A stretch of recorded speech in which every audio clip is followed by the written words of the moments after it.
अमलन दिखा गए हैं, करके दिखा गए हैं। फरमाया आओ पुत्रो वेखो जेड़ा हुजूर नाल वफा करदा होया जावे ना ते मालिक जांदे जांदे भी कंड नहीं लगन देंदे।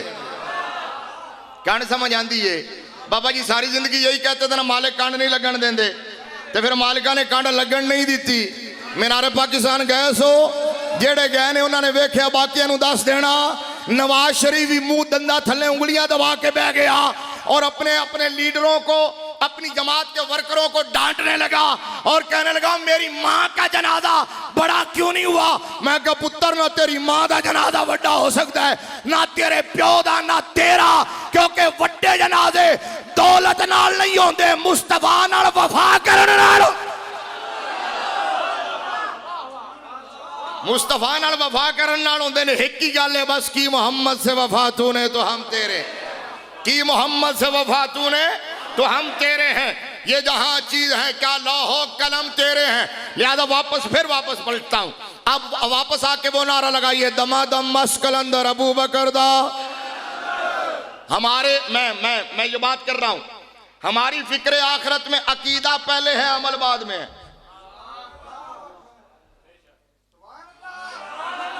एक बंदे नूं गल समझ आई? हमारी फिक्र आखिरत में अकीदा पहले है अमल बाद में। अकीदा पहले है अमल बाद में है। फिर बोल रहा हूं अकीदा पहले है अमल बाद में है। अकीदा पहले है अमल बाद में है।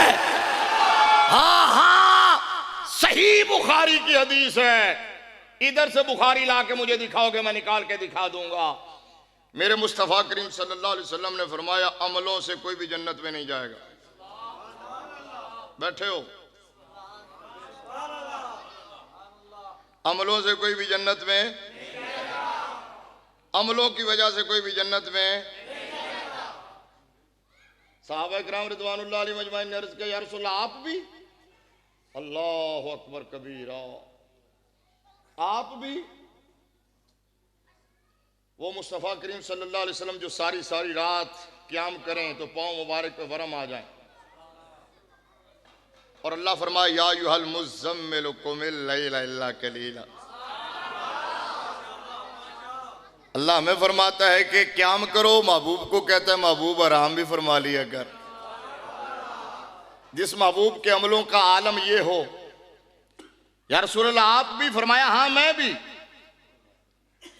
अर्ज किया जी फिर अमल जन्नत में जाएगा किस वजह से? फरमाया जो भी जन्नत में जाएगा वो मेरे रब के फजल से जाएगा।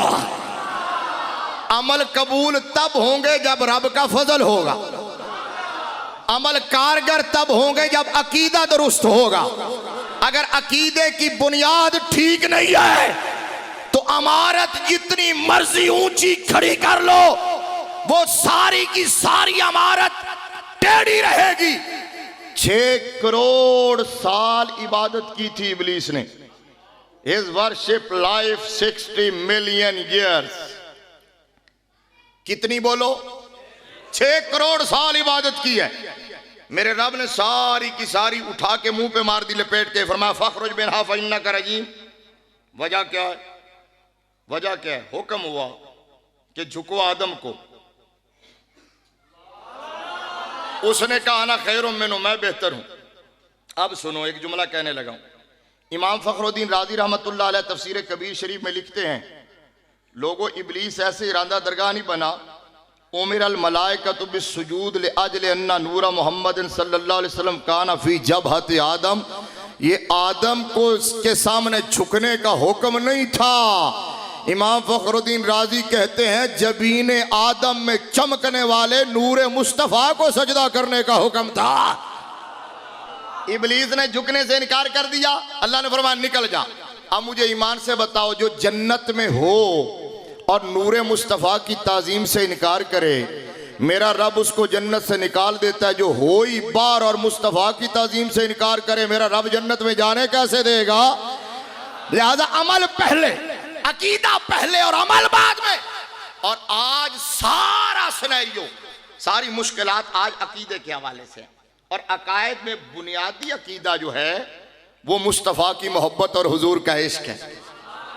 हुजूर का इश्क है। इसे वास्ते तो किसी आशिक ने क्या, मैं कह रहा सी इंतजामिया ने भी पूछ रहा सी, शाह जी ने भी कह रहा सी कि चूंकि फिक्र आखिरत तुहाडा मौजू है, तकरीर ठंडी ठंडी होती है, तो इन्होंने कहा नहीं जी, वो फिर मैंने कह रहे थे नहीं जी थोड़ी जी रियायत करना, कोई सुर सुना देना, कोई थोड़ा जहा बंद हिला लेना, तो वो मैंने पता हूँ तुहाडा माहौल वेख के हिलाने वास्ते फिर थोड़ा जहा ना सज्जे खब्बे जाना पैंदा है। सुभान अल्लाह, उच्ची आखो। अकीदा पहले और अमल बाद में। अकीदा अगर दुरुस्त नहीं है तो अमल जितने भी हों वो सारे के सारे गारत हैं। और आज जितने फितना परवर लोग हैं वो अकीदे पर हमला आवर हैं। लिहाजा फितनों का दौर कुर्बे क़यामत का दौर है। मेरे नबी ने फरमाया जो ईमान बचा के चला गया वो कामयाब हो गया, जो ईमान बचा के चला गया। और ईमान हुजूर को मानने का नाम है। इस वास्ते बाबा जी सारी जिंदगी कहते रहे उन्हें जाना। वाह वाह वाह, बोलो बोलो बोलो बोलो बोलो सारे। ठहरो मैं इन्हों दस लवा। अच्छा मैं कहना फिर तुसी लवाना, मैं कहना तुसी कहना उन्हें माना। उन्हें जाना जिदा जिदा ईमान है कि हुजूर ने कब्र च आना है, उन्हें कहना उन्हें माना। उन्हें जाना, हाथ चुक के कहना उन्हें जाना। सुभान अल्लाह, उन्हें जाना। लिहाजा हुजूर नाल वफा करो। मैं अपने अंदाज बाबा जी ते इंज पढ़ते होंदे सन, मैं अपने अंदाज च पढ़ देना कि उन्हें जाना उन्हें माना ना रखा से काम उन्हें जाना। जरा मेरे नाल मिल के एक बारी बोल दो उन्हें जाना उन्हें माना न रखा गैर से काम उन्हें जाना। उन्हें जाना उन्हें माना न रखा गैर से काम लिल्लाहिल हम्द लिल्लाहिल हम्द में दुनिया से मुसलमान गया। व अम्मा मन खाफ मकाम रब्बी व नहन नफ्स अनिल हवा फ़इन्नल जन्नत हियल मअवा। एक बंदा मोमिन अगर जिंदगी गुजार जाते आखिरत रू पेश नजर रख के, जेड़ा आया उन्हें जाना है, जिन्हें हयात नू चखिया मौत नू भी चखना है। उच्चा बोलो जरा। जेड़ा धरती दे उत्ते चलिया है उन्हें दे पेट च भी जाना है। कोई बंदा स्टे नहीं ले सकता, ना स्टे मिल सकता। बड़े बड़े लोग भुट्टो जैसे जेड़े कुर्सी ते हाथ मार के कहते सन मेरी कुर्सी बड़ी मजबूत है, मेरी कुर्सी कोई नहीं ले सकता। फिर वासिया कुर्सी समावात वल अर्द, कुर्सी दे मालिक ने कुर्सी इंज लिती है कि किसी नू कन्नो कन खबर नहीं हुई। हुण सुनना जरा गौर नाल आशिको, तुहाडे वास्ते फिक्र आखिरत है। तीन जुमले मैं कहन लग्या वा। हाँ, एक बंदा मोमिन की जिंदगी का सबसे बड़ा मकसद यह है कि उसे आखिरत में कामयाबी मिल जाए। और आखिरत में कामयाबी का दारो मदार आमाले सालिहा पर है। और आमाले सालिहा की कबूलियत का दारो मदार दौलत ईमान पर है। नहीं नहीं नहीं नहीं, मैं गल हाली अगली करनी है, चौथा जुमला कहना है, लेकिन पहले समझा के ग्राउंड बढ़ा के हुण तुसी मेरे नाल लड़े हो तो मैं तुहाडे नाल लड़ा। ठीक है, हाली मैं समझा के। बंदा मोमिन की जिंदगी का सबसे बड़ा मकसद यह है कि आखिरत में कामयाबी मिले, आखिरत में कामयाबी मिले। और आखिरत में कामयाबी तब मिलेगी कि किसके दामन में कितने नेका माल है, किसके पास कितनी नेकियां हैं। मेरे मुस्तफा करीम सल्लल्लाहु अलैहि वसल्लम ने तवज्जो से बड़ी हासिल गुफ्तगू मरकजी जुमला कहने लगा। मेरे मुस्तफा ने सहाबा से पूछा, सहाबा ये बताओ गरीब कौन है, गरीब कौन है। सहाबा इकराम ने अर्ज किया या रसूलल्लाह जिसके पास दौलत ना हो। फरमाया नहीं। अर्ज किया अल्लाह व रसूल आलम, फिर तुसी दसो सानू की पता, सी ही जानने हैं। फरमाया सहाबा जो बंदा दुनिया में रह के अमल करता रहो, नमाज़ें भी पढ़ता रहो, रोजे भी रखता रहो, हज भी करता रहो, ज़कात भी अदा करता रहो, जिक्र फिक्र तस्बीह और तालील चिल्ले काटता रहा हो, लेकिन इसके साथ साथ उसने लोगों का दिल दुखाया हो। बैठे हो, उसने किसी का हक दबाया हो, किसी को गाली दी हो, उसने किसी की दौलत पे, किसी की जायदाद पे, किसी की जमीन पे कब्जा किया हो, अपनी बच्चियों को विरासत में हिस्सा न दिया हो,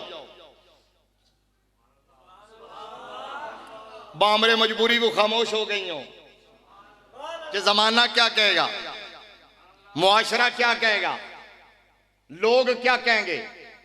सारी जिंदगी इसी पे गुजर जाती है कि लोग क्या कहेंगे। नक नहीं रहती, नक फिर भी नहीं बचती, नक ओदी बचती है जड़ा नक नहीं बचांदा बल्कि मुस्तफा दी शरीयत बचांदा है। नक ओदी बचती है, याद रखो। मेरे मुस्तफा करीम सल्लल्लाहु अलैहि वसल्लम ने फरमाया अब वो चला गया दुनिया से, समझ ये रहा था कि मैं तो बड़े अमल कमा के आया हूं, मेरे तो बेड़े पार है, लेकिन वहां जब मिजान लगा तो अल्लाह तबारक व तआला ने उन लोगों को बुला लिया जिन्होंने इससे अपना हक वसूल करना था। इसकी नेकियां उन्हें दे दी, नेकियां खत्म हो गई तो उनके गुनाह इसके अमालनामे में आ गए, इसके खाते में आ गए। मेरे मुस्तफा करीम सल्लल्लाहु अलैहि वसल्लम ने फरमाया यहां से बड़ा राजीबाजी गया था, मैं बड़े अमल करके जा रहा हूं, लेकिन वहां गया तो एक भी अमल पल्ले नहीं रह गया था, हाथ मलता रह गया। मेरे मुस्तफा ने फरमाया असल गरीब ही है, समझे हो, असल गरीब ही है, असल गरीब ही है। मेरे मुस्तफा ने फरमाया असल गरीब ही है। वापस आइए, मैं जो बात कर रहा हूं थोड़ा जो सुभान अल्लाह उच्चक माशाअल्लाह कुर्बान जावा। अब बाहर वाले हाली नहीं बोलते, कहते ने चलो कोई गल नहीं, तवज्जो मेरे वाल है ना, मैं की गल सुना रहा थोड़ी भी तो जी। व अम्मा मन खाफ मकाम रब्बिही व नहा नफ्सानिल हवा फ़इन्नल जन्नत हियल मअवा। सहाबी हजरत उबई बिन काब रज़ियल्लाहु ताला अन्हु मेरे मुस्तफ़ा करीम सल्लल्लाहु अलैहि वसल्लम की बारगाह में आए, या रसूल अल्लाह, या नबी अल्लाह, या हबीब अल्लाह, मेरे आका रब के खौफ का मतलब क्या है? अल्लाह के तकवा, तकवा तकवा दिल की हवीयत का नाम है। तकवा का मतलब क्या है? तकवा का मतलब क्या है? मेरे नबी ने फरमाया उबई बिन काब कभी खारदार जंगल से गुजरे हो? या रसूल अल्लाह गुजरा हूं। फरमाया वहां से कैसे गुजरते हो आका? वहां से बंदा दामन बचा बचा के गुजरता है कि कपड़ा फट ना जाए, जिस्म जख्मी ना हो जाए। फरमाया बस दुनिया में रहते हुए जो बच के निकल गया यही तो तकवा है। दुनिया में रहते हुए जो बच के निकल गया यही तो तकवा है। यहाँ रह के किसी को स्टे नहीं मिलता, जो आया उसने जाना है, जो आया है उसने जाना है। भुट्टो कहता था मेरी कुर्सी बड़ी मजबूत है, यहाँ किसी को स्टे नहीं मिलता। तवज्जो, अब बंदा मोमिन, बंदा मोमिन ओ बंदा नहीं जरा सारी जिंदगी बस रट दी बैल दी तरह कमांदा रहे, ना औलाद वाल तवज्जो, ना घर वाल तवज्जो, ना बीवी वाल तवज्जो, ना बच्चियां वाल तवज्जो। एक भेड़ बकरी की तरह सुबह उठे तो निकल जाते, शाम को वापस आवे, उन्हें खबर ही ना आवे। फिर कहता जी सुबह शाम फोन आते हैं, ये औलाद अदब नहीं करती। मैं क्या औलाद पुत्रा अदब कर दी अगर औलाद नू टाइम दिता होंदा, अगर औलाद की तरबियत की होंदी, अगर औलाद को अच्छी मजलिस दी होती, अच्छे लोगों के पास बिठाया होता, अच्छी सोहबत इख्तियार करवाई होती। आज माओ के पास टाइम नहीं है औलाद के लिए, बाप के पास टाइम नहीं है औलाद के लिए, तो औलाद कहती है फिर हमारे पास भी तुम्हारे लिए टाइम नहीं है। औलाद माँ बाप को उस वक्त टाइम देती थी जब माँ बाप अपनी औलाद को अपनी जिंदगी दिया करते थे। समझो ना, हज़रत अल्लामा इकबाल रहमतुल्लाह ताला अलैह ने कहा था सीरत फरजंदहा आज उम्महात।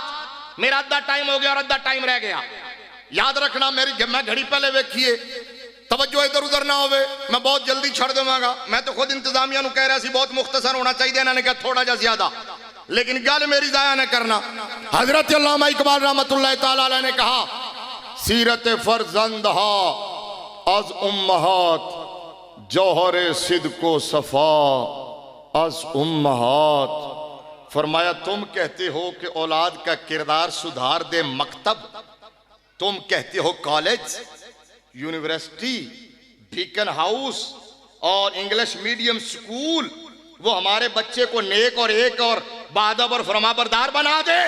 इकबाल ने कहा ना याद रखना, हकीम उल उम्मत कह रहा है। इकबाल ने कहा कि औलाद का किरदार अगर बनता है तो मां के किरदार से बनता है। नहीं नहीं नहीं नहीं, हाल ही अगला जुमला सुनोगे सुभान अल्लाह खुद तुम्हारे अंदरों निकलेगी। इकबाल के कहने का मतलब यह है कि मां उम्मुल खैर फातिमा हो तो बेटा अब्दुल कादिर जिलानी होता है, मां सैयदा कायनात फातिमा हो तो बेटा हुसैन इब्ने अली होता है। अगर आज माएं चाहती हैं कि हमारी औलाद हमारे पांव धो धो के पानी पिए तो फिर रिमोट छोड़ना होगा, फिर माओं को इंडिया के ड्रामों के आगे से उठना होगा, फिर माओं को घर में कुरान खोलना होगा, फिर माओं को तहज्जुद पढ़नी होगी, फिर माओं को जल्द सोना होगा, सुबह जल्द उठना होगा, फिर अपनी औलाद को पाक साफ सुथरा होके दूध पिलाना होगा, उनकी तरबियत करनी होगी। अगर मां के हाथ में रिमोट होगा तो बेटे के हाथ में कुरान नहीं होगा। अगर मां रात गुजारेगी टीवी चैनल के आगे तो बेटा मुसल्ले पर रात नहीं गुजारेगा। बेटा मुसल्ले पे रात तब ही गुजारता है जब मां बाबा फरीदुद्दीन गंजे शकर की हो और बेटे को नमाज पर लगाने के लिए जतन करे, शक्कर वाला हीला करे कि बेटा नमाज पढ़ा करो। जब बंदा बच्चा नमाज पढ़ता है तो रब शक्कर देता है। शक्कर खुद रख देती थी, एक दिन भूल गई, फरीद मुसल्ले पे है, फरीद मुसल्ले पे है, मां भूल गई, परेशान हुई तो आवाज आई कि ऐ फरीद की मां परेशान ना हो, जब पशेमानी के आलम में आई है। बेटा नमाज पढ़ के फारिग हुआ, बेटा शक्कर मिली कि नहीं? मां शक्कर मिली और पहले से भी ज्यादा मजेदार थी। अच्छा, मां ने उसको नहीं कहा मैंने नहीं रखी, दिल में अल्लाह का शुक्र अदा किया कि या अल्लाह तू इतना करम फरमाता है, अगर तेरा कोई बंदा नेक नियती से औलाद को यहां तक लाता है तो फिर तू उसकी लाज निभाता है, लाज निभाता है। हम अपनी दुनिया के लिए आकबत बर्बाद करते हैं। ना खुदा ही मिला, ना विसाले सनम, ना इधर के रहे ना उधर के रहे। गौर से जुमला सुनना। हजरत अखनफ बिन कैस रदी अल्लाह ताला अन्हु ताबई है, हजरत सैयदना फारूक आजम रदी अल्लाह ताला अन्हु की बारगाह में बैठे थे। तवज्जो यार, तवज्जो तवज्जो, ये हर एक के लिए, तेरे लिए भी, मेरे लिए, मौलवी के लिए, पीर के लिए, फकीर के लिए, नाथ खान के लिए, कारी के लिए, हर जट जिम्मेदार के लिए, कारोबारी आदमी के लिए कितनी बड़ी बात है। आखिरत के हवाले से एक बंदा मोमिन की अप्रोच क्या होनी चाहिए, इससे बड़ी बात और कायनात में कोई नहीं है। हजरत अखनफ बिन कैस बैठे थे फारूक आजम के पास। बात चली ना तो सैयदना फारूक आजम ने कहा कि अखनफ ये बताओ कि जाहिल कौन है? जाहिल कौन है? बैठे हो, एक होता है जाहिल, एक होता है अजहल। जाहिल इसमें फाइल है, अजहल इसमें तफसील है। जाहिल तो तुहानू पता ही, अजहल जड़ा वड्डा जाहिल हो गया, अजहल जड़ा वड्डा जाहिल हो गया। ये मैंने इसलिए समझाई है कि आगे ये लफ्ज आ रहा है। फारूक आजम ने कहा अखनफ बिन कैस जाहिल कौन है? तो उन्होंने अर्ज किया कि हुजूर जो दुनिया के लिए अपनी आकबत बर्बाद कर दे। हाय हाय हाय, हम सब यही कर रहे हैं कि नहीं कर रहे? जो दुनिया के लिए अपनी आकबत बर्बाद कर दे, दुनिया में इतना मगन हो कि उसको खबर ही ना रहे कि मैं दुनिया में आया किस लिए था, मेरा कोई खालिक भी था, मेरा कोई खालिक भी है, मालिक भी है, राज़िक भी है, पालनहार भी है। वो इतना, ये मुर्दार दुनिया है, ये कमीनी दुनिया है। कुल मताउ दुनिया गुरूर, मताउल हयाती दुनिया इल्ला गुरूर, ये निरा धोखा। अल्लाह कुरान में कहता है या अय्युहल इंसान मा गर्रका बिरब्बिकल करीम, इंसान तुझे किस चीज ने धोखे में डाल दिया है? तो रिज़्क़ के पीछे भाग रहा है, राज़िक को भूल गया। मखलूक को राजी करता फिर रहा है, खालिक को नाराज करके बैठा हुआ है। हजरत इमाम गजाली रहमतुल्लाह ताला अलैह ने लिखा है, शाह जी किबला मैंने जब पढ़ा है तो उस वक़्त से हर वक़्त अपना तजज़िया करता हूँ, अपना जायज़ा लेता हूँ कि मेरी भी कैफियत यही है। इमाम गजाली ने लिखा कि एक बादशाह था और उस बादशाह का एक बहुत बड़ा बाग था जिसमें मुख्तलिफ किस्म के फल लगे हुए थे, पौधे लगे हुए थे, बहुत बड़ा बाग था। तो उसने एक दिन एक बंदे को बुलाया और उस बंदे को कहा कि इधर आ भाई, ये ले गिलास या ये टोकरी और इस बाग में दाखिल हो जा और बाग से अच्छे अच्छे फल तोड़ के ला, लेकिन शर्त यह है कि तू इधर से जा, उधर से निकलेगा, तुझे दोबारा वापस दाखिल होने की इजाजत नहीं है। उसने कहा जी केड़ी औखी गल है, मैं नहीं निकलांगा, लेकिन कहा सबसे टॉप के फल तोड़ के लाने हैं। वो टोकरी लेके बाग में दाखिल हो गया। एक पोर्शन में गया ना तो उसने देखा फल अच्छे थे, लेकिन उसने कहा नहीं, इससे अच्छे तोड़ूंगा।